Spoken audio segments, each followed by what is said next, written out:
स्वागत है आप सभी का एक नए वीडियो लेक्चर में। आज की इस वीडियो में हम बात करेंगे इंश्योरेंस के बारे में, बीमा के बारे में। अब आप भी पोस्ट ऑफिस में एम्प्लॉय हैं और आप भी इंश्योरेंस करते होंगे। तो बीमा आप दो प्रकार के करते हैं, एक आपका पोस्टल लाइफ इंश्योरेंस होता है और दूसरा आपका होता है रूरल पोस्टल लाइफ इंश्योरेंस। आपको भी पता है किन किन कर्मचारियों के लिए आप कौन सा करेंगे, या फिर आपके जो रूरल पोस्टल लाइफ इंश्योरेंस है वो किसके लिए की जाती है। तो आज उसी के बारे में डिटेल में पढ़ेंगे, यहाँ से क्वेश्चन आपका जरूर पूछा जाता है। तो सबसे पहले हम बात करेंगे पोस्टल लाइफ इंश्योरेंस की, PLI की। तो इसकी जो शुरुआत है वो की गई 1 फरवरी 1884 को। 1 फरवरी 1884 को जो हमारे पास पोस्टल लाइफ इंश्योरेंस इसकी शुरुआत की गई। It started as a welfare scheme for benefits of postal employees. जब इसकी शुरुआत की गई तो ये सिर्फ पोस्टल डिपार्टमेंट के जो एम्प्लॉयज थे, यानी कि जो भी डाक कर्मचारी थे, सिर्फ उन्हीं के लिए इसकी शुरुआत की गई थी। Later extended to employees of telegraph department in 1888। उसके बाद 1888 में इसे टेलीग्राफ डिपार्टमेंट के कर्मचारियों के लिए बढ़ाया गया, यानी कि अब 1888 के बाद जितने भी टेलीग्राफ डिपार्टमेंट के कर्मचारी थे वो भी हमारे पास PLI का लाभ ले सकते थे, क्योंकि हमारा पोस्टल और टेलीग्राफ डिपार्टमेंट जो था वो पहले एक साथ था। Extended to female employees of erstwhile P&T department in 1894। अब देखो 1888 तक भी हमारे पास जो इस PLI सुविधा का लाभ ले सकते थे वो सिर्फ मेल एम्प्लॉइज थे। फीमेल एम्प्लॉइज के लिए इसको 1894 में बढ़ाया गया। ठीक है, पोस्टल और टेलीग्राफ डिपार्टमेंट के जो भी फीमेल एम्प्लॉइज थे भूतपूर्व, उनके लिए 1894 में इसको बढ़ाया गया, यानी कि अब वो भी इसका लाभ ले सकते थे। अब कौन कौन है एलिजिबल, अब इस सुविधा का लाभ कौन कौन ले सकता है वर्तमान समय में? Employees of centre and state government. तो जितने भी सेंटर और स्टेट गवर्नमेंट के एम्प्लॉयज हैं वो सारे इस सुविधा का लाभ ले सकते हैं। Centre state sector undertakings, universities, government aided institutions, nationalised bank, आपके जितने भी नेशनलाइज्ड बैंक हैं, यूनिवर्सिटीज के जो भी आपके प्रोफेसर होते हैं या फिर इंस्टीट्यूशंस में जो भी होते हैं, वो इस सुविधा का लाभ ले सकते हैं। उसके बाद है आपकी लोकल बॉडीज या फिर ऑटोनोमस बॉडीज होते हैं, ये स्वायत्तता उपक्रम जो निकाय कहा जाता है इसको। ठीक है, ऑटोनोमस बॉडीज, स्वायत्तता निकाय और लोकल बॉडीज। बस आपको इतना ध्यान रखना है, लोकल बॉडीज या फिर ऑटोनोमस बॉडीज आपके पास दिया है तो वो भी PLI का लाभ ले सकते हैं। Joint venture having minimum 10% government PSU stake. उसके बाद है हमारे पास ऐसे उपक्रम जिनमें कम से कम 10% गवर्नमेंट का शेयर हो, वो भी ले सकते हैं। कॉर्पोरेटिव सोसाइटीज जो आपके विलेजेस में होती हैं वो भी इस सुविधा का लाभ ले सकती हैं, उनको भी PLI जो है वो दी जा सकती है। उसके बाद बात आती है डिफेंस सर्विस और पैरामिलिट्री फोर्सेज जो होती हैं वो भी हमारे पास, जैसे आर्मी, एयरफोर्स, नेवी वगैरह, या फिर पैरामिलिट्री फोर्सेज आपकी BSF हो गई, ये सारी चीजें, तो ये सभी भी PLI का लाभ जो है वो ले सकते हैं। अब उसके बाद आता है इंपॉर्टेंट चीज, आपको यहाँ जो याद करना है। ठीक है, अब PLI में आपको टोटल 6 पॉलिसीज दी जाती हैं, ये आपको पता होगा, लेकिन इंपॉर्टेंट चीज जो यहाँ पे आपको करनी है, यहाँ पे होल लाइफ एश्योरेंस जो होती है किसको कहा जाता है? सुरक्षा को कहा जाता है। ये आपको जरूर याद रखना है कि किसे कौन सी चीज कहा जाएगा। कन्वर्टिबल होल लाइफ एश्योरेंस को क्या कहा जाता है? सुविधा। अब इसको क्यों कहा जाता है सुविधा? क्योंकि इसमें आपको एक सुविधा मिल जाती है कि आप अगर कन्वर्टिबल होल लाइफ एश्योरेंस करवाते हैं तो आप उसको एंडोमेंट एश्योरेंस में कन्वर्ट कर सकते हैं। एंडोमेंट एश्योरेंस जो मोस्टली आप लोग करते हैं, किसी भी अगर कोई भी व्यक्ति आपके पास आता है तो मोस्टली यही वाली इंश्योरेंस जो है वो की जाती है। तो एंडोमेंट एश्योरेंस जो होती है इसको क्या कहा जाता है? संतोष कहा जाता है। ज्वाइंट लाइफ एश्योरेंस, ज्वाइंट का मतलब होता है कि दो व्यक्ति अगर एक साथ मिलकर इसको करवा रहे हैं तो युगल सुरक्षा इसको कहा जाता है, जिसमें पति पत्नी आपस में ये करवाते हैं। एंटीसिपेटेड एंडोमेंट एश्योरेंस, सुमंगल इसको कहा जाता है। और चिल्ड्रन पॉलिसी, ये तो याद है आपका, इसको चिल्ड्रन पॉलिसी ही कहा जाएगा। तो ये आपको बिल्कुल अच्छे से याद करने हैं। सुरक्षा कौन सी हो जाएगी, सुविधा किसको कहा जाएगा, तो आपसे एग्जाम में यही पूछा जाएगा, सुरक्षा दे दिया जाएगा, आप बताइए इसको कन्वर्टिबल होल लाइफ एश्योरेंस है, होल लाइफ एश्योरेंस है, एंडोमेंट एश्योरेंस है, या ज्वाइंट लाइफ एश्योरेंस है। तो आपको ये अच्छे से याद करने हैं। अब सबसे पहले हम बात करेंगे होल लाइफ एश्योरेंस की, संपूर्ण जीवन बीमा की। Assured payable on attaining age 80 years. Assured का क्या मतलब होता है? आपका जो भी अमाउंट होता है जो आपने जमा करवाया है प्लस उसके ऊपर जो भी बोनस बनता है उसको कहा जाता है एश्योर्ड सम। और ये कब मिलेगा? जब व्यक्ति की आयु 80 ईयर्स हो जाएगी। अगर उसकी डेथ हो जाती है 80 ईयर्स से पहले ही, लीगल रिप्रेजेंटेटिव्स और असाइनी, तो जो भी उसका कानूनी प्रतिनिधि होगा या फिर संपत्ति भागी जो भी होगा उसको वो दी जाएगी। बीच एवर अकर्स अर्लिएस्ट, तो यहाँ पे जो भी इससे पहले हो जाएगा, यानी कि अगर उसकी डेथ हो जाती है 80 ईयर से पहले या फिर 80 ईयर्स का वो हो जाता है। Policy is in force on date of claim, तो जब भी वो क्लेम करेगा तब तक के लिए वो पॉलिसी जो है वो लागू रहेगी, यानी कि उसकी जो इंश्योरेंस है वो लागू रहेगी। अब इसमें अगर आपको एंट्री करनी है, यानी कि अगर आपको होल लाइफ इंश्योरेंस जो है ये पॉलिसी लेनी है, तो आप कब इसको ले सकते हैं? मिनिमम आपकी एज जो है वो 19 ईयर्स होनी चाहिए और मैक्सिमम आप 55 ईयर्स की एज तक इसको ले सकते हैं। और सम एश्योर्ड की बात करें तो लगभग सभी के लिए इसमें सेम है। मिनिमम आपकी बात करें तो 20,000 और मैक्सिमम जो है इसमें 50 लाख यानी कि 50 लाख रुपए तक मैक्सिमम, और 20,000 रुपए कम से कम आपको ये लेना होगा। लोन फैसिलिटी आपको इसमें मिल जाती है 4 साल के बाद, और सरेंडर भी आप इसको कर सकते हैं, यानी कि सरेंडर का मतलब होता है बंद करना चाहते हैं तो 3 साल के बाद आप इसको सरेंडर कर सकते हैं। No bonus surrender before 5 years, अगर आप इसको 5 साल से पहले सरेंडर कर देते हैं तो आपको कोई भी उसमें बोनस नहीं मिलेगा। Conversion into endowment assurance up to 59 years of age, आप 59 साल की उम्र तक इसको एंडोमेंट एश्योरेंस में इसको कन्वर्ट कर सकते हैं, इसको चेंज कर सकते हैं। यानी कि अगर आपने होल लाइफ एश्योरेंस ली है, ये वाली पॉलिसी ली है, तो आप इसको एंडोमेंट एश्योरेंस में कन्वर्ट कर सकते हैं, लेकिन आपकी जो एज है वो 59 ईयर से पहले होनी चाहिए। यानी कि इससे पहले आपने कर लिया तो ठीक है, नहीं तो फिर ये होल लाइफ एश्योरेंस की तरह ही रहेगी। Conversion does not fall within 1 year of date of cessation of premium payment और डेट ऑफ मैच्योरिटी। अब यहाँ पे आपकी जो कन्वर्शन है, अभी आप इसको अगर कन्वर्ट करवाना चाहते हैं एंडोमेंट एश्योरेंस में, तो ये आपकी कब होनी चाहिए? अब यहाँ पे आपकी ये हो जानी चाहिए, अब आपका जो प्रीमियम पेमेंट है उसके समापन से 1 साल पहले, या फिर जो डेट ऑफ मैच्योरिटी है, दोनों का एक ही मतलब है। आपकी पेमेंट जो भी प्रीमियम पेमेंट है वो कब समाप्त होगी? जब आपकी मैच्योरिटी डेट आ जाएगी। तो मैच्योरिटी डेट से 1 साल पहले आपको ये कन्वर्शन करवानी है, उसके बाद ये नहीं हो सकता है। अगर आपके 1 साल से कम समय बचा है तो फिर आपकी होल लाइफ एश्योरेंस ही वो रहेगी। Premium paying age opted age, और आप जो प्रीमियम पे इसमें करेंगे उसके लिए आप कौन कौन सी एज सिलेक्ट कर सकते हैं? 55, 58, 60 ईयर्स तक की एज आप सिलेक्ट कर सकते हैं कि आप इस एज तक जो प्रीमियम है वो देंगे। लास्ट डिक्लेयर्ड बोनस, इसके लिए हम फिर से एक बार करेंगे क्योंकि ये चेंज होते रहते हैं, तो इसके लिए हम आपको फिर से एक बार बता देंगे। नेक्स्ट हम बात करें कन्वर्टिबल होल लाइफ एश्योरेंस की, परिवर्तनीय संपूर्ण जीवन बीमा की अगर बात करें हम, तो इसको कहा जाता है सुविधा। Option to convert into endowment assurance at end of 5 years of taking policy, तो इसमें भी आपको एक क्या सुविधा मिल जाती है कि आप इसको एंडोमेंट एश्योरेंस में कन्वर्ट करवा सकते हैं जब आपने पॉलिसी ली है उसके 5 वर्ष के बाद। एक्सटेंट ऑफ एश्योरेंस, अब आपने जो एश्योरेंस ली है, आपने जो पॉलिसी ली है वो कब तक रहेगी? Till attainment of maturity age, जब तक आप उस मैच्योरिटी एज तक नहीं पहुंच जाते हैं। अगर आपने 15 साल के लिए, आपने 20 साल के लिए इसको लिया है, तो जो एश्योरेंस रहेगा, आपका जो बीमा रहेगा वो भी उसी समय तक रहेगा जब तक आपकी पॉलिसी जो है वो चलेगी। सम एश्योर्ड प्लस अकर्ड बोनस जब तक आपको नहीं मिल जाता है उस समय तक वो आपकी एश्योरेंस जो है वो चलती रहेगी, यानी कि आपका बीमा भी उसमें साथ चलता रहेगा। In death case assignee nominee legal higher paid full amount of sum assured and occurred bonus, अगर डेथ हो जाती है तो जो भी असाइनी नॉमिनी या लीगल हायर होगा उसको पूरे का पूरा अमाउंट दिया जाएगा। जो भी आपका सम एश्योर्ड बनता है और जो भी आपका बोनस उसके ऊपर बनेगा वो पूरे का पूरा ही उसको पे किया जाएगा। इसमें एंट्री करने के लिए आपकी जो मिनिमम एज है वो 19 ईयर्स होनी चाहिए और मैक्सिमम एज जो है वो 50 ईयर्स की आप इसको ले सकते हैं। कन्वर्शन इनटू एंडोमेंट एश्योरेंस, अगर आप इसको कन्वर्ट करवाना चाहते हैं एंडोमेंट एश्योरेंस में, तो आप इसको पॉलिसी लेने के 5 साल के बाद, लेकिन पॉलिसी लेने के 6 साल पहले, यानी कि 5 से लेके 6 साल के बीच में आप इसको कन्वर्ट करवा सकते हैं। सम एश्योर्ड इसमें सेम रहेगा, 20,000 रुपए मिनिमम और 50 लाख रुपए मैक्सिमम रहेगा। लोन फैसिलिटी आपको इसमें मिल जाती है 4 साल के बाद, और अगर सरेंडर आप इसको करना चाहें तो भी 3 साल के बाद आप इसको कर सकते हैं। No bonus surrender before 5 years, अगर आप 5 साल से पहले इसको सरेंडर कर देते हैं तो कोई भी बोनस आपको नहीं मिलेगा। डिक्लेयर्ड बोनस लास्ट की हम बाद में बात करेंगे।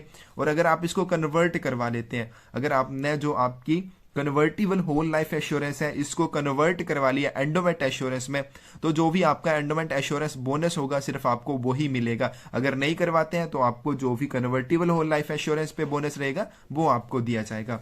अब आती है यहाँ पे एंडोमेंट एश्योरेंस की बात। इसको संतोष कहा जाता है, ईए भी कहा जाता है, predetermined age of maturity. तो यहाँ पे देखिए आपकी जो मैच्योरिटी एज होगी वो पहले से ही निर्धारित होगी। आप कौन सी एज पे मैच्योरिटी इसकी लेना चाहते हैं। मिनिमम इसमें 35 है, कम से कम आपकी एज जो है उस समय 35 साल होनी चाहिए जब आपकी जो पॉलिसी है वो मैच्योर होगी। उसके बाद 40 ईयर्स हो सकती है, 45, 50, 55, 58 और 60 ईयर्स की एज तक आप जो है मैच्योरिटी ले सकते हैं। ये सारी आपकी मैच्योरिटी एज है जो पहले से ही निर्धारित होंगी कि कौन सी एज के ऊपर आपको मैच्योरिटी दी जाए। इन डेथ केस, अगर डेथ हो जाती है किसी केस में, पेड फुल अमाउंट, यानी कि जो भी सम एश्योर्ड होगा और अकर्ड बोनस होगा टू असाइनी, लीगल हायर और नॉमिनी, तो इनमें से जो भी होगा उसको दे दिया जाएगा। यानी कि अगर उसकी डेथ हो जाती है मान लीजिए पहले ही, ठीक है, पॉलिसी पूरी होने से पहले ही, तब भी उसको पूरे का पूरा उसका जो आपका जो एश्योर्ड होगा, सम एश्योर्ड होगा जितने के लिए उसने पॉलिसी करवाई है, प्लस जो उसका बोनस बनता है वो उसको पूरा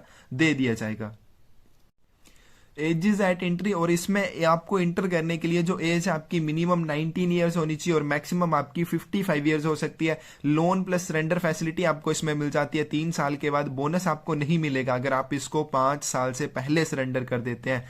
सरेंडर आफ्टर 5 ईयर्स, अगर आप इसको 5 साल के बाद सरेंडर कर देते हैं। Proportionate bonus on reduced sum assured is paid, तो जो भी आपका सम एश्योर्ड बनेगा उसी हिसाब से आपको बोनस दिया जाएगा। और लास्ट डिक्लेयर्ड बोनस, इसके बारे में हम बाद में बात करेंगे, ये बाद में हम आपको बता देंगे। ज्वाइंट लाइफ एश्योरेंस की बात करें, संयुक्त जीवन बीमा, तो इसमें आपके पति पत्नी दोनों आपस में मिलकर इस बीमा का लाभ ले सकते हैं। In this policy one of the spouse also eligible for PLI policy, लेकिन यहाँ पे एक कंडीशन है कि आपका दोनों में से, पति या पत्नी दोनों में से एक पीएलआई पॉलिसी के लिए एलिजिबल होना चाहिए। यानी कि जैसे हमने पढ़ा कौन कौन एलिजिबल होता है आपके सेंट्रल स्टेट गवर्नमेंट के या फिर आपकी जो यूनिवर्सिटीज हैं डिफेंस सर्विसेज में, तो इस तरह से वो एक उनमें से क्या होना चाहिए, पीएलआई पॉलिसी के लिए एलिजिबल होना चाहिए। लाइफ कवर टू, अब इसमें जो इंश्योरेंस दी जाती है both spouses to the extent of sum assured accrued bonus with single premium, तो सिंगल प्रीमियम के साथ, यानी कि एक अगर सिंगल प्रीमियम उसमें दे रहा है, यानी कि एक के प्रीमियम के साथ दोनों की लाइफ को सुरक्षा उसमें मिलेगी। ठीक है, जो भी सम एश्योर्ड प्लस अकर्ड बोनस होगा उसके लिए दोनों को ही वो उसमें लाइफ कवर दिया जाएगा। एज एट एंट्री, तो इसमें एंट्री करने के लिए एज मिनिमम 21 ईयर्स और मैक्सिमम आपकी 45 ईयर्स है। और maximum age of Elder policy holder, यानी कि दोनों में से जो बड़ा पॉलिसी होल्डर होगा, यानी कि पति पत्नी में से ऑब्वियसली है कि पति बड़ा हो सकता है, तो उसमें पति की जो आयु है वो नॉट मोर देन 45 ईयर्स, तो 45 ईयर्स से ज्यादा नहीं होनी चाहिए। अगर और हमारे पास उसकी बात करें उसके स्पाउस की, तो उसकी भी 45 ईयर्स से ज्यादा नहीं होनी चाहिए, यानी कि जो बड़ा है उसकी एज 45 ईयर्स से ज्यादा ना हो। Couple should be between 21 to 45 years, जो कपल है यानी कि जो भी है वो 21 से लेके 45 वर्ष की बीच की उनकी एज होनी चाहिए दोनों की। टर्म्स ऑफ पॉलिसी, अब इसमें आपको सिर्फ 2 ही टर्म्स मिलती हैं, आप 5 साल के लिए इसको ले सकते हैं, मैक्सिमम आप 20 साल के लिए इसको ले सकते हैं। लोन प्लस सरेंडर फैसिलिटी आपको इसमें मिल जाती है, अगर आप करना चाहते हैं, लोन लेना चाहते हैं या सरेंडर करना चाहते हैं तो 3 साल के बाद कर सकते हैं।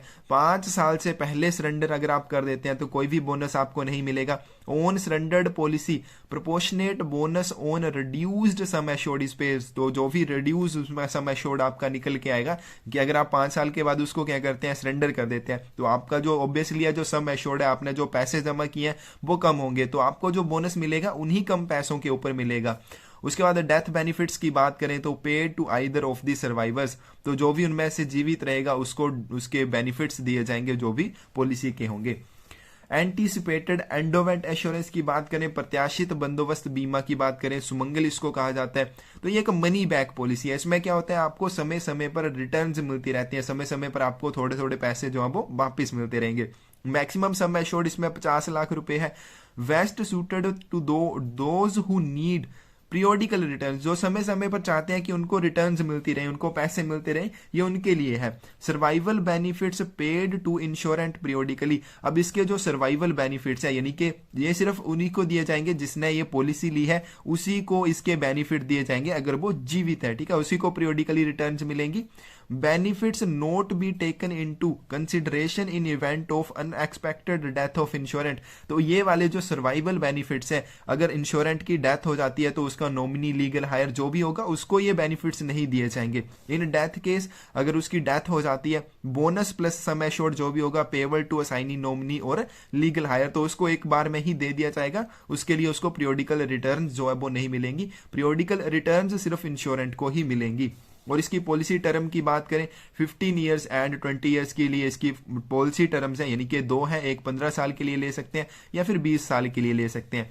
एज एट एंट्री, इसमें एंट्री करने के लिए जो एज होनी चाहिए मिनिमम आपकी 19 ईयर्स होनी चाहिए। अब मैक्सिमम की बात करें, यहां पे ये इंपॉर्टेंट है, इसको ध्यान से आपने समझना है कि अगर आपके लिए आपकी जो एज है वो 40 ईयर्स है, ठीक है, तो आप इसको मैक्सिमम 20 साल के लिए ले सकते हैं, यानी कि 40 + 20 आपके कितने हो जाएंगे, 60 हो जाएंगे। अगर आपकी एज 40 ईयर्स से ज्यादा हो चुकी है तो आपके लिए कौन सी पॉलिसी रहेगी, 15 ईयर्स की आप ले सकते हैं, क्योंकि फिर उसके बाद आप इसमें ऐड नहीं कर सकते हैं, तो फिर ये ज्यादा हो जाएगी, 60 तक ही आपकी रहेगी। अगर आप 45 ईयर्स एज तक पहुंच जाते हैं तो आपके लिए जो पॉलिसी टर्म रहेगी वो कौन सी रहेगी, 15 ईयर्स वाली। तो इसमें हमारे पास दो है मैक्सिमम के लिए, एक 20 ईयर्स वाली और 15 ईयर्स वाली। तो डिपेंड करेगा ये एज के ऊपर, 40 ईयर्स की एज है तो 20 आप ले सकते हैं, 20 साल के लिए इसको ले सकते हैं। अगर 45 ईयर्स की एज है तो सिर्फ 15 साल के लिए इसको लिया जा सकता है।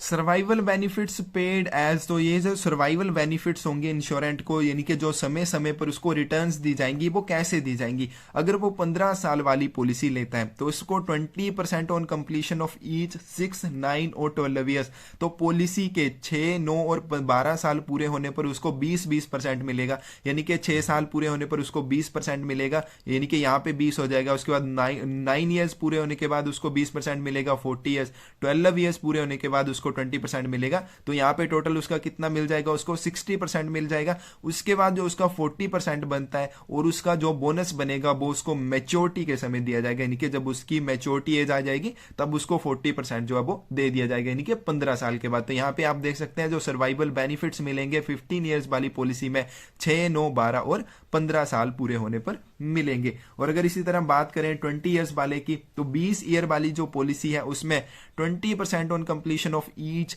8, 12 और 16 ईयर्स, 8, 12 और 16 साल पूरे होने पर उसको 20% मिलेगा, यानी कि टोटल 60 हो जाएगा। और 40% प्लस अकर्ड बोनस जो भी होगा ऑन मैच्योरिटी के समय उसको दिया जाएगा। बोनस हम इसके लिए बाद में देखेंगे।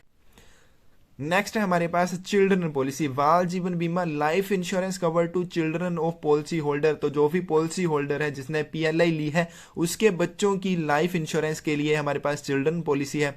Maximum children eligible for policy 2, तो जो भी पॉलिसी होल्डर होगा उसके ज्यादा से ज्यादा, यानी कि अधिकतम 2 बच्चों को वो ये सुविधा का लाभ ले सकता है, इससे ज्यादा वो नहीं ले सकता है। चिल्ड्रन एज लिमिट जो है वो कितनी होनी चाहिए, 5 से 20 वर्ष के बीच में उन बच्चों की आयु होनी चाहिए। मैक्सिमम सम एश्योर्ड, अब यहाँ पे ये इंपॉर्टेंट है आपके पास कि चिल्ड्रन पॉलिसी में मैक्सिमम सम एश्योर्ड कितना होगा, 3 लाख रुपए या फिर equal to sum assured of parent. अब मान लीजिए जो पेरेंट है जिसने पॉलिसी होल्डर है उसने मैक्सिमम 2 लाख रुपए के लिए इस पॉलिसी को ले रखा है, तो यहाँ पे हमारे पास जिनमें से 2 भी कम होगा, ठीक है। अगर हमारे पास इसने 2 लाख रुपए के लिए ले रखा है तो वो चिल्ड्रन पॉलिसी भी 2 लाख रुपए की ले सकता है, इससे ज्यादा वो नहीं ले सकता है। लेकिन अगर उसने ज्यादा से ले रखी है, 3 लाख रुपए से ज्यादा ले रखी है, तो ऐसी स्थिति में वो सिर्फ 3 लाख रुपए तक ले सकते हैं। इन दोनों में से जो भी कम होगा वो मैक्सिमम सम एश्योर्ड रहेगा चिल्ड्रन पॉलिसी के लिए। नेक्स्ट आता है हमारे पास policy holder age not over 45 years. अब पॉलिसी होल्डर कौन होगा, पेरेंट होगा, ठीक है, बच्चों का जो भी माता या पिता जिसने भी पॉलिसी ली होगी पीएलआई की वो पॉलिसी होल्डर रहेगा। उसकी एज जो है वो 45 ईयर्स से ज्यादा नहीं होनी चाहिए। On death of policy holder, अगर पॉलिसी होल्डर की डेथ हो जाती है, no premium to be paid, तो ऐसी स्थिति में कोई भी प्रीमियम देने की जरूरत नहीं है। Full sum assured plus accrued bonus paid on completion of term, तो जितनी टर्म के लिए वो पॉलिसी की होगी उस टर्म के कंप्लीट होने पर जो भी सम एश्योर्ड प्लस बोनस उसके ऊपर बनेगा वो दे दिया जाएगा बिना किसी प्रीमियम पेमेंट के। Responsibility for payment of children policy, जो बाल जीवन बीमा में है उसमें प्रीमियम देने की जो रिस्पॉन्सिबिलिटी बनती है, जिम्मेदारी बनती है, वो पेरेंट की बनती है, यानी कि जो भी पॉलिसी होल्डर होगा, माता या पिता जो भी होगा उसकी बनती है। नो लोन एडमिसिबल, इसमें आपको कोई भी लोन फैसिलिटी नहीं मिलती है, सरेंडर फैसिलिटी भी इसमें नहीं है, और मेडिकल एग्जामिनेशन ऑफ चाइल्ड, बच्चे की मेडिकल एग्जामिनेशन की जरूरत नहीं इसमें पड़ती है। नेक्स्ट है हमारे पास facility for making it paid up, provided premiums are paid continuously for 5 years. तो इसको क्या करना है, अगर आपने इसको पेड अप बनाना है तो इसके लिए जो प्रीमियम है वो 5 साल तक लगातार क्या होना चाहिए, पे होना चाहिए। लास्ट डिक्लेयर्ड बोनस ये हम आपको बाद में बता देंगे। उसके बाद आती है हमारे पास रूरल पोस्टल लाइफ इंश्योरेंस, ग्रामीण डाक जीवन बीमा। इसकी शुरुआत कब हुई, 24 मार्च 1995। इंपॉर्टेंट ये डेट है, ये भी बार बार पूछी जाती है, ठीक है। पीएलआई के लिए भी जो इसकी इंट्रोड्यूस्ड कब किया गया इसको, और हमारे पास आरपीएलआई भी इसके लिए कब इसको इंट्रोड्यूस किया गया, तो ये हमारे पास जरूरी है। On report of Malhotra committee for rural people of India, और इसकी जो शुरुआत है किस कमेटी की रिपोर्ट के बाद की गई? मल्होत्रा कमेटी की रिपोर्ट के बाद की गई, जितने भी ग्रामीण क्षेत्रों में रहने वाले लोग थे उनके लिए। अब आरपीएलआई में भी आपके पास 6 पॉलिसीज हैं, पीएलआई में भी 6 पॉलिसीज हैं। ग्राम सुरक्षा की बात करें तो होल लाइफ एश्योरेंस, अगर आपने पीएलआई की याद कर लिया तो आप इसको भी आसानी से याद कर सकते हैं, क्योंकि इसके आगे सिर्फ ग्राम ग्राम लगा है, बाकी सेम ही है, सुरक्षा, सुविधा, संतोष। और इसके बाद एक आती है हमारे पास ग्राम प्रिया। तो यह है 10 years rural postal life insurance, इसको कहा जाता है ग्राम प्रिया। ग्राम सुमंगल आपके पास सेम हो जाएगी, एंटीसिपेटेड एंडोमेंट एश्योरेंस। और बाल जीवन बीमा की बात करें तो चिल्ड्रन पॉलिसी, ये भी सेम रहेगी। अब यहाँ पे सबसे पहले बात आती है होल लाइफ एश्योरेंस की। Option to convert this policy into endowment assurance at end of 5 years of taking policy. तो होल लाइफ एश्योरेंस जो है, इसमें आपको एक ऑप्शन मिल जाती है कि आप इसको पॉलिसी लेने के 5 वर्ष के बाद एंडोमेंट एश्योरेंस में कन्वर्ट करवा सकते हैं। और इसके लिए एज लिमिट मिनिमम आपकी 19 ईयर्स होनी चाहिए और मैक्सिमम 55 ईयर्स होनी चाहिए। सम एश्योर्ड की बात करें तो लगभग सभी में ये सेम रहेगा, आपकी चिल्ड्रन पॉलिसी को छोड़ के। तो इसमें ये 10,000 रुपये आपका मिनिमम है और मैक्सिमम जो है आपका 10 लाख रुपए। लोन फैसिलिटी की अगर हम बात करें तो 4 साल के बाद इसमें लोन लिया जा सकता है और सरेंडर इसको करना है तो 3 वर्ष के बाद किया जा सकता है। No bonus if surrendered before 5 years, अगर आप उसको 5 साल से पहले सरेंडर कर देते हैं तो कोई भी बोनस आपको नहीं मिलेगा। Converted into endowment assurance policy up to 59 years of age of insurant. तो इंश्योरेंट जो है उसकी 59 इयर्स एज होने से पहले पहले आप इसको कन्वर्ट करवा सकते हैं।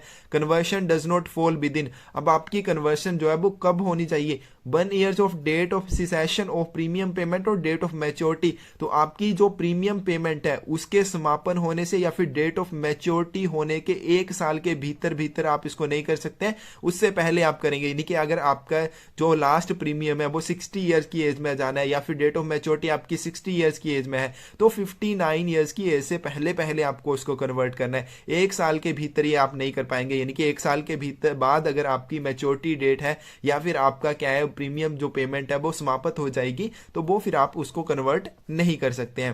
Premium paying age can be opted for age 55, 58, 60 years. और आप जो प्रीमियम पे करेंगे उसके लिए आप एज सेलेक्ट कर सकते हैं, आप 55 ईयर्स की एज तक करेंगे, 58 की तक करेंगे या फिर 60 ईयर्स की एज तक करेंगे। Bonus if policy is surrendered proportionate on reduced sum assured. अब आपने अगर मान लीजिए इसको सरेंडर कर दिया है, ठीक है, तो 5 साल से बाद अगर आप इसको सरेंडर करेंगे तभी आपको क्या मिलेगा, इसके ऊपर बोनस मिलेगा। तो 5 साल के बाद जब आप इसको सरेंडर करेंगे तो आपको जो बोनस मिलेगा वो कितना मिलेगा? जो भी आपका सम एश्योर्ड होगा, यानी कि जो भी आपके पैसे जमा हुए होंगे उसी सम के ऊपर आपको मिलेगा। मान लीजिए आपने 2 लाख की इंश्योरेंस करवाई थी, अब आपके जो प्रीमियम 5 साल में वो सिर्फ 1 लाख रुपया जमा हुआ है, तो ऐसी स्थिति में आपको जो बोनस मिलेगा वो 1 लाख रुपए के ऊपर मिलेगा, ना कि 2 लाख रुपए के ऊपर। नेक्स्ट आता है हमारे पास कन्वर्टिबल होल लाइफ एश्योरेंस। यहाँ पे संपूर्ण परिवर्तनीय जीवन बीमा की बात करें तो an option to convert this policy to endowment assurance policy at end of 5 years of taking policy. Policy लेने के 5 वर्ष के बाद आपको एक ऑप्शन मिल जाती है कि आप इसको एंडोमेंट एश्योरेंस में कन्वर्ट कर सकते हैं।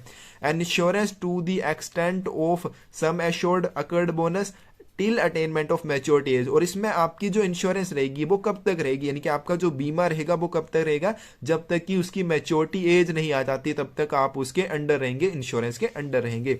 इन डेथ केस अगर डेथ हो जाती है, assignee, nominee, legal higher paid full payment full amount of sum assured and occurred bonus. अगर हमारा इंश्योरेंट जो है उसकी डेथ हो जाती है तो जो भी उसका असाइनी होगा या नॉमिनी या फिर लीगल हायर जो भी होगा उसको पूरा अमाउंट दिया जाएगा। इनके जो भी सम एश्योर्ड था और जो भी उसके ऊपर बोनस बनेगा वो उसको पूरे का पूरा दिया जाएगा।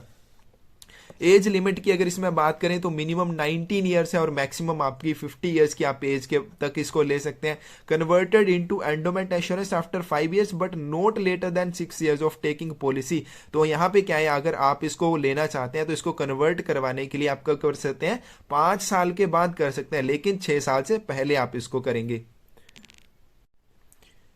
If not converted into endowment assurance, अगर इसको एंडोमेंट एश्योरेंस में कन्वर्ट नहीं किया, उसमें चेंज नहीं किया, treated as whole life assurance, तो इसको होल लाइफ एश्योरेंस की तरह माना जाएगा। हमने पहले सबसे पहले कौन सी की है, होल लाइफ एश्योरेंस, तो इसको भी उसी की तरह ट्रीट किया जाएगा। सम एश्योर्ड की बात करें तो मिनिमम इसमें 10,000 और मैक्सिमम 10 लाख रुपए, तो ये सेम ही रहेगा। लोन फैसिलिटी इसमें आपको 4 साल के बाद मिलेगी और सरेंडर अगर आप करना चाहते हैं 3 साल के बाद कर सकते हैं। No bonus surrender before 5 years, अगर 5 साल से पहले सरेंडर कर देते हैं, कोई भी बोनस आपको नहीं मिलेगा। उसके बाद नेक्स्ट बात करें हम लास्ट डिक्लेयर्ड बोनस, तो ये किसके ऊपर डिपेंड करेगा, if not converted to endowment assurance. अगर आपको इसे एंडोमेंट एश्योरेंस में आपने कन्वर्ट नहीं किया है तो आपको जो आपकी कन्वर्टिबल होल लाइफ एश्योरेंस के ऊपर जो बोनस बनता है वही आपको मिलेगा। लेकिन अगर आप इसको कन्वर्ट कर देते हैं तो एंडोमेंट एश्योरेंस के ऊपर जो बोनस है वही आपको मिलेगा। अब उसके बाद बात करते हैं एंडोमेंट एश्योरेंस की। इसमें सेम वही है, predetermined age of maturity, आपकी जो मैच्योरिटी एज रहेगी वो पहले से ही निर्धारित रहेगी, यानी कि 35, 40, 45, 50, 55, 58 और 60 ईयर्स की एज के ऊपर आपको मैच्योरिटी इसकी मिलेगी। सेम आपकी पीएलआई की तरह ही है। और अगर डेथ केस की बात करें तो असाइनी, नॉमिनी और लीगल हायर को पूरा अमाउंट दिया जाएगा सम एश्योर्ड और अकर्ड बोनस के साथ। और सम एश्योर्ड की बात करें तो इसमें भी सेम वही है जो हमारा पहले हम कर चुके हैं, 10,000 और मैक्सिमम आपका 10 लाख रुपए। लोन और सरेंडर फैसिलिटी की बात करें तो 3 साल के बाद अगर आप इसको 5 साल से पहले सरेंडर कर देते हैं तो कोई भी बोनस आपको नहीं मिलेगा। Bonus if policy surrendered after 5 years, अगर 5 साल के बाद पॉलिसी को सरेंडर कर दिया जाता है proportionate on reduced sum assured, तो जो भी आपका रिड्यूस्ड सम एश्योर्ड होगा, यानी कि जो भी आपके पैसे जमा हुए होंगे उसी के हिसाब से आपको जो बोनस है वो दिया जाएगा। उसके बाद आती है हमारे पास 10 ईयर्स रूरल पीएलआई, जिसे ग्राम प्रिया कहा जाता है। It is a short term money back scheme for rural purpose only, तो ये सिर्फ ग्रामीण क्षेत्रों के लिए है, ठीक है। ये एक मनी बैक स्कीम है और एक शॉर्ट टर्म पॉलिसी है, यानी कि सिर्फ 10 साल के लिए आप इसको करवा सकते हैं। लाइफ कवर इसमें मिलता है to the extent of sum assured for 10 years, तो 10 साल के लिए ही आपको इसमें लाइफ कवर मिलेगा क्योंकि ये 10 ईयर्स के लिए ही की जाती है। Survival benefits are paid after, इसके जो सर्वाइवल बेनिफिट्स हैं, सर्वाइवल बेनिफिट्स का मतलब कि जब तक इंश्योरेंट जो है वो जीवित है उसी समय तक उसको वो बेनिफिट्स दिए जाएंगे। अब कैसे कैसे दिए जाएंगे, 4 साल के बाद 20%, 7 साल के बाद 20%, टोटल 40% हो जाता है। और जो 60% बचता है विद बोनस उसको 10 ईयर्स खत्म होने के बाद दिया जाएगा। एज लिमिट की अगर इसमें बात करें तो मिनिमम 20 ईयर्स और मैक्सिमम आपके 40 ईयर्स की एज तक वो ले सकते हैं। सम एश्योर्ड की बात करें तो 10,000 और 10 लाख के लिए है, और डिक्लेयर्ड बोनस की बात करें तो हम आपको बाद में बता देंगे। नेक्स्ट आती है हमारे पास एंटीसिपेटेड एंडोमेंट एश्योरेंस, प्रत्याशित बंदोबस्त बीमा। इसकी बात करें तो money back policy with maximum sum assured 10 lakh rupees, तो मैक्सिमम 10 लाख रुपए से आप इसे ले सकते हैं। और एक मनी बैक पॉलिसी है, जैसे हमने पीएलआई में किया कि समय समय पर आपको क्या मिलती है, पीरियोडिकल रिटर्न्स मिलती हैं। और इसके survival benefits paid to insurant periodically, और इसके जो सर्वाइवल बेनिफिट्स हैं वो सिर्फ इंश्योरेंट को ही दिए जाएंगे। Such payments will not be taken into consideration in event of unexpected death of insurant, तो यहाँ पे अगर हमारा जो इंश्योरेंट है उसकी डेथ हो जाती है तो ये जो पीरियोडिकल रिटर्न्स हैं तब जो नॉमिनी लीगल हायर होगा उसको नहीं दी जाएंगी। In such case full sum assured accrued bonus payable to assignee, nominee और लीगल हायर, तो इन सभी को जो है पीरियोडिकल रिटर्न्स की बजाय पूरा अमाउंट दिया जाएगा, ठीक है। एक बार में ही सारा कुछ निपटा दिया जाएगा। जो भी सम एश्योर्ड आपका अकर्ड बोनस होगा वो सिर्फ एक बार में ही दिया जाएगा, ना कि पीरियोडिकल रिटर्न्स दी जाएंगी। पीरियोडिकल रिटर्न्स जो मिलेंगी वो सिर्फ किसे मिलेंगी, इंश्योरेंट को मिलेंगी। पॉलिसी टर्म की बात करें तो 15 ईयर्स और 20 ईयर्स की रहेगी। इसमें एज लिमिट की बात करें तो आपकी मिनिमम 19 ईयर्स होनी चाहिए, और मैक्सिमम की बात करें तो सेम आपकी पीएलआई की तरह अगर आपकी जो पॉलिसी आपकी जो एज है वो 40 ईयर्स है तब आप 20 साल की टर्म वाली पॉलिसी को ले सकते हैं। और दूसरा अगर 45 ईयर्स की बात करें तो आप सिर्फ 15 ईयर्स वाली पॉलिसी को ही ले सकते हैं। Survival benefits paid periodically as, अब ये जो सर्वाइवल बेनिफिट्स हैं कैसे दिए जाएंगे, अगर 15 साल वाली पॉलिसी है तो 20% ऑन कंप्लीशन ऑफ ईच 6, 9 और 12 ईयर्स, यानी कि 6, 9 और 12 साल पूरे होने पर आपको 20% उसका मिलेगा, टोटल 60 हो जाएगा। 40% और जो भी बोनस रहेगा वो मैच्योरिटी के समय दिया जाएगा। इसी तरह 20 वर्ष वाली पॉलिसी की बात करें 20% each completion of 8, 12 and 16 years, 40% occurred bonus on maturity, तो 20% आपको मिलेगा 8, 12 और 16 वर्ष पूरे होने पर, टोटल 60, और 40% जो बच जाएगा विद बोनस आपको मैच्योरिटी के समय दिया जाएगा। चिल्ड्रन पॉलिसी, बाल जीवन Bima, provide life insurance cover to children of policy holder, तो जो भी पॉलिसी होल्डर है जिसने भी आरपीएलआई ले रखी है उसके बच्चों के लिए है, ये उनकी बच्चों की सुरक्षा के लिए है। Maximum children eligible of policy holder are 2, तो इसमें भी जो मैक्सिमम चिल्ड्रन रहेंगे वो 2 ही रहेंगे। Age limit for children same रहेगी 5 to 20 ईयर्स। और मैक्सिमम सम एश्योर्ड की बात करें 1 लाख रुपए या फिर equal to sum assured of parent, यानी कि यहाँ पे देखिए आपकी मिनिमम 10,000 रुपए से आप आरपीएलआई पॉलिसी ले सकते हैं। तो अगर कोई भी इंश्योरेंट है उसने 50,000 की ली है तो वो चिल्ड्रन पॉलिसी भी 50,000 की ले सकता है, इससे ज्यादा नहीं ले सकता। लेकिन अगर उसने 1 लाख रुपए से ज्यादा ली है तो वो सिर्फ 1 लाख रुपए की पॉलिसी ये ले सकता है, इन दोनों में से जो भी कम होगा। Maximum policy holder parent age, यानी कि जो भी पेरेंट होगा या पॉलिसी होल्डर जो होगा उसकी मैक्सिमम एज 45 ईयर्स हो सकती है। In death case of policy holder, अगर पॉलिसी होल्डर है यानी कि माता या पिता जिसके थ्रू पॉलिसी ली गई थी उन दोनों में से डेथ हो जाती है, no premium to be paid, तो प्रीमियम देने की कोई जरूरत नहीं है। Full sum assured plus accrued bonus जो है वो paid on completion of term, term खत्म होने के बाद वो सारे का सारा अमाउंट जो है वो दे दिया जाएगा बिना किसी आपकी प्रीमियम के। Responsibility for payment of children policy, children policy में जो प्रीमियम पेमेंट है उसकी जो जिम्मेदारी बनती है वो किसकी बनती है, पेरेंट की, जो भी पॉलिसी होल्डर रहेगा। नो लोन, इसमें लोन भी नहीं है और ना ही आप इसको सरेंडर कर सकते हैं। Has facility for making it paid up, provide premium paid continuously for 5 years, तो इसको पेड अप बनाने के लिए 5 वर्ष तक कंटिन्यूसली प्रीमियम जो है वो पे करना होगा। No necessary medical examination of child, बच्चे की मेडिकल एग्जामिनेशन की जरूरत नहीं है।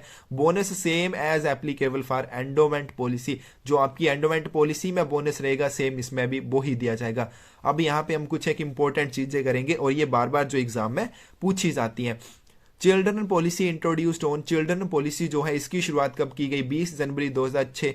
सर्विस यहाँ पे मैक्सिमम टर्न अराउंड टाइम, तो यहाँ पे देखिए कितने टाइम के भीतर आपकी कौन सी सर्विस जो है वो पूरी की जाएगी। Issue of acceptance letter, issue of policy bond, तो आपका जो एक्सेप्टेंस लेटर है जो पॉलिसी बॉन्ड है वो कितने समय के भीतर भीतर इशू करना होता है, 15 days. Settlement of maturity and death claim case, अगर कोई भी मैच्योरिटी क्लेम केस है या फिर डेथ क्लेम केस है 30 दिन के भीतर, 1 महीने के अंदर वो हो जाना चाहिए। Settlement with investigation of death claim, death claim के लिए जो इन्वेस्टिगेशन है अगर वो है तो 90 डेज का टाइम रहता है इसमें। रिवाइवल की बात करें या कन्वर्शन की बात करें, अगर आपको कोई पॉलिसी रिवाइव करानी है, बंद हो चुकी है, उसको दोबारा से शुरू करना है या उसको कन्वर्ट करना है, 15 दिन का टाइम मिलता है। इंटरेस्ट ऑन लोन, अब आपको लोन कब मिलेगा, 10% in simple interest and paid half yearly, अगर आपने लोन लिया है उसके ऊपर जो इंटरेस्ट आपको देना वो कैसे देना है, 10% इन सिंपल इंटरेस्ट, 10% के हिसाब से लगेगा और आपको हाफ ईयरली वो पे करना है। PLI policies can be revived for any number of times, PLI policy अगर बंद हो जाती है तो आप उसको जितनी मर्जी बार चाहे बंद करें, जितनी मर्जी बार चाहे चला सकते हैं। Rate of interest for payment of arrears of premium is, तो प्रीमियम के जो एरियर्स होते हैं उनके लिए इंटरेस्ट रेट रहता है वो 12% है। PLI policy without medical examination, ये इंपॉर्टेंट है हमारे पास, अगर कोई पीएलआई पॉलिसी है उसको मेडिकल एग्जामिनेशन के बिना लेना है 5 लाख रुपए तक, इफ एज बिलो 35 ईयर्स, और एज जो है वो 35 ईयर्स से कम होनी चाहिए। PLI policy without medical examination if age above 35 years, अगर हमारी एज जो है 35 ईयर्स से ज्यादा है और पीएलआई पॉलिसी बिना मेडिकल एग्जामिनेशन के लेनी है तो 2 लाख रुपए की ले सकते हैं। RPLI policy without medical examination, अगर रूरल पोस्ट लाइफ इंश्योरेंस की बात करें, अगर 35 वर्ष से नीचे की एज है तो 1 लाख रुपए, अगर 35 वर्ष से ज्यादा एज है तो 25,000 रुपए की ले सकते हैं। एडवांस प्रीमियम डिपॉजिट, अगर आप एडवांस में यानी कि आपकी जो प्रीमियम है वो पहले ही जमा कर देते हैं एडवांस में, 6 मंथ एडवांस प्रीमियम डिपॉजिट, अगर आप 6 एडवांस प्रीमियम डिपॉजिट करते हैं तो 1% डिस्काउंट आपको मिलता है, 12 करते हैं तो आपको 2% उसमें डिस्काउंट मिल जाता है। लैप्स ऑफ पॉलिसी, आपकी पॉलिसी जो है लैप्स कब हो जाएगी, बंद कब हो जाएगी। Deposit continuously for more than 3 years, अगर आप 3 साल से ज्यादा समय के लिए अपनी पॉलिसी कंटिन्यूसली जमा कर रहे हैं तो ऐसी स्थिति में अगर आप 12 महीने तक उसमें जमा नहीं करते हैं तो आपका जो पॉलिसी होगी वो लैप्स हो जाएगी। दूसरा, अगर आप 3 साल से कम समय तक उसमें डिपॉजिट कर रहे हैं तो वो कितने 6 महीने के बाद लैप्स हो जाएगी अगर आप उसमें जमा नहीं करते हैं। पीएलआई प्रीमियम लेट फीस की अगर बात करें, अगर आप प्रीमियम लेने में लेट हो जाते हैं तो 12% पर एनुम के हिसाब से उसमें जुर्माना आपको लगेगा और मिनिमम 1 रुपया जो आपसे चार्ज किया जाएगा, यानी कि मिनिमम 1 रुपया, बाकी आपका डिपेंड करता है 12% के हिसाब से प्रीमियम के ऊपर। Loan facility on PLI policy after 3 years, PLI policy में अगर बात करें 3 इयर्स के बाद आप लोन ले सकते हैं, but no loan facility on anticipated endowment assurance, प्रत्याशित बंदोबस्त पॉलिसी में कोई भी लोन फैसिलिटी आपको नहीं मिलेगी। लोन जो रिकवरी होगी वो कैसे की जाएगी, 10% पर annum at rate of half yearly, 10% के हिसाब से हाफ ईयरली के ऊपर आपसे लोन रिकवरी की जाएगी। इनके उसके ऊपर जो इंटरेस्ट लगेगा वो कैसे लगेगा, 10% पर एनुम के हिसाब से, और देना कैसे, आपको हाफ ईयरली पे करना है। मिनिमम लोन प्रीमियम आप 10 रुपए का ले सकते हैं। उसके बाद है हमारे पास इंसेंटिव ऑन पीएलआई। अब आप पीएलआई पॉलिसी करते हैं तो आपको उसमें इंसेंटिव कैसे मिलता है। अगर आप 15 इयर्स की पॉलिसी करते हैं, 4% on first year premium, 2% after first year on each premium, तो पहले वर्ष में आपको पहले ईयर के जो भी प्रीमियम रहेंगे उसमें 4%, और उसके बाद आपको प्रत्येक पॉलिसी के ऊपर 2% के हिसाब से मिलेगा जो भी प्रीमियम उसमें पे किया जाएगा। अगर 15 वर्ष से ज्यादा है और 25 वर्ष से कम है तो 10% ऑन फर्स्ट ईयर प्रीमियम, पहले वर्ष के प्रीमियम पर आपको 10%, उसके बाद हर एक प्रीमियम पर आपको 2% के हिसाब से मिलेगा। 25 वर्ष से ज्यादा है तो 20% मिलेगा आपको पहले वर्ष के प्रीमियम पर, उसके बाद 2%। और incentive on anticipated endowment insurance की बात करें तो 15 इयर्स की अगर पॉलिसी करते हैं, 5% on first year premium, after that 2% on each premium. तो 15 साल वाली अगर आपने पॉलिसी किया एंटीसिपेटेड एंडोमेंट इंश्योरेंस तो उसके लिए 5% आपको मिलेगा पहले वर्ष के लिए, और 20 साल के लिए आपको पहले वर्ष में 7% मिलेगा, उसके बाद हर एक प्रीमियम के लिए 2% मिलेगा। रिन्यूएबल इंसेंटिव, अगर आप कोई भी पॉलिसी रिन्यू करते हैं, 1% of renewable premium will be payable to all sale forces of PLI or no renewable incentive on PLI policies will be paid to departmental officer। तो यहाँ पे जो भी हमारे पास नो रिन्यूएबल इंसेंटिव होगा, जो भी PLI ऑफिसर होगा, ठीक है, जो भी डेवलपमेंट ऑफिसर होगा उसको नहीं दिया जाएगा। जो भी हमारे पास रिन्यूएबल इंसेंटिव है वो किसे दिया जाएगा, GDS को दिया जाएगा। और कैसे दिया जाएगा, जो भी पॉलिसी है रिन्यूएबल प्रीमियम जो रहेगा उसका 1% दिया जाएगा। तो ये था हमारे पास PLI और RPLI के बारे में, इंश्योरेंस के बारे में। आपको जरूर अच्छे से कर लेने हैं, इनके कौन से नेम है वो आपको अच्छे से कर लेने हैं। बोनस के बारे में हम आपको फिर से बता देंगे। Thank you.